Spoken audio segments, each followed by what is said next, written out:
Good morning, students. Today we will start chapter number 3, array of computer. So as students, as you know that one variable can hold one value at a time. If we need to store suppose 10, 50 or 100 values, then we need to store them in same number of variable, that is 10, 50 or 100. It will increase the memory size of the program and length also, and it becomes very difficult to work with these variables. Here we have one technique named array. Using array, we can hold many values in a single variable. For example, int x is equal to 5.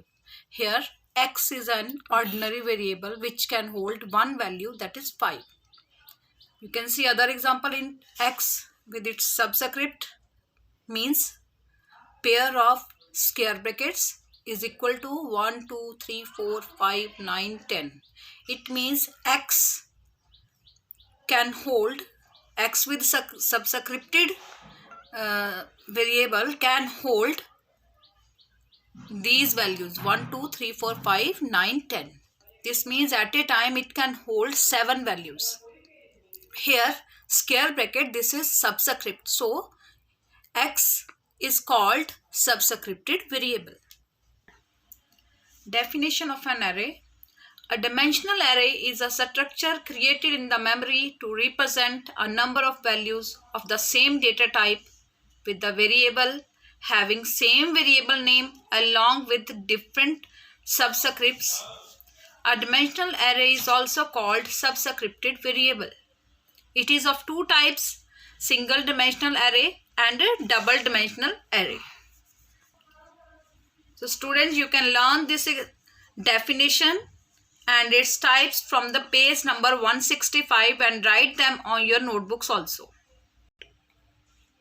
Syntax to create a single dimensional array is: first you will write data type, then variable name, then subscripts is equal to new keyword, then again data type, and then in last values that you want to store in this variable. Now say example, int x subscripts is equal to new int 10. One more example, int y subscript is equal to new int 100. Here variable x can hold 10 values, whereas y can hold 100 values at a time within single variable. But values will be different on their subscripts. You can see one example, x variable and its values are, x is an array variable, its values are 1, 5, 9, 7, 8, 10, 15, 2, 4, 11. So in memory you can see here cells will be created in the cell and all these cells will be different on the subscript.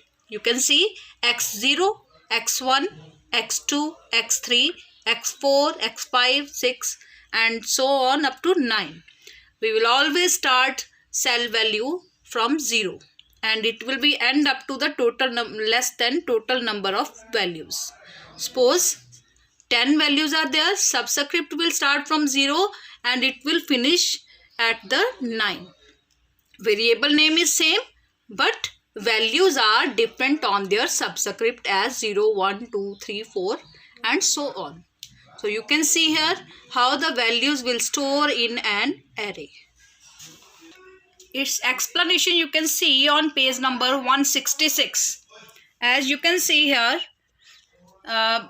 one m variable and its different values on different subscript m0, 1, 2, 3, 4, 5 and up to 9.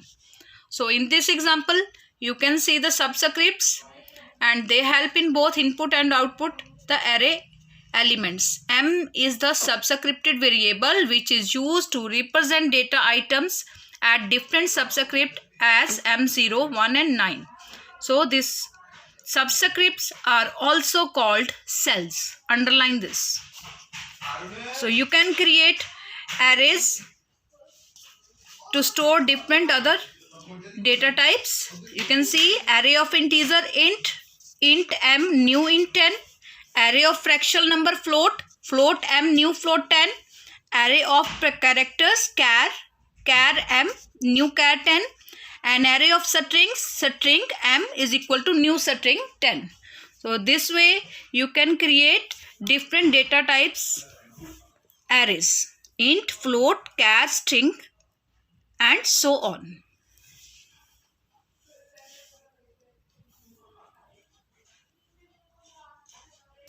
Today we will do only up to this. So you will write definition of array, then definition of array, then its types, then how to create single dimensional array along with syntax and example, and the how to create arrays to store different other data types and write the types. Here one note is given.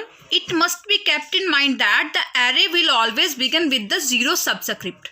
When a programmer declares an array to store an elements, it means the array elements will be denoted from 0 to n-1. n-1, suppose values are 10, then 10 minus 1 up to 0. 10 minus 1 up to 9. So it will start from 0 to and end up to 9. So total become 10.